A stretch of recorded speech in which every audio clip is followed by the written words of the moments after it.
इतका बिंडोक पंतप्रधान आपण आजपर्यंत पाहिलेलं नाही. खरं तर कोविडच्या काळामध्ये काय म्हणजे अगदी सुरुवातीपासून वैज्ञानिक दृष्टिकोन वाढवावा हे संविधान सांगतं.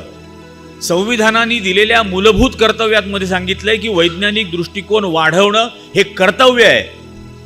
हा 2014ला पंतप्रधान झाला. बँगलोरमध्ये नॅशनल सायन्स कॉन्फरन्स होती आणि तिथे यांनी भाषण केलं, गणपती प्लास्टिक सर्जरी असते म्हणे.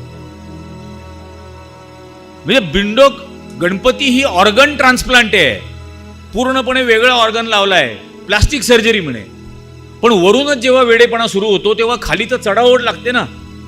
मग खाली सुरू झाले, गाईच्या गोमूत्रात सोनं असतं, शेणातून युरेनियम जात नाही, सोलर पॅनलचा वापर वाढल्यामुळे सूर्य थंड व्हायला लागलाय.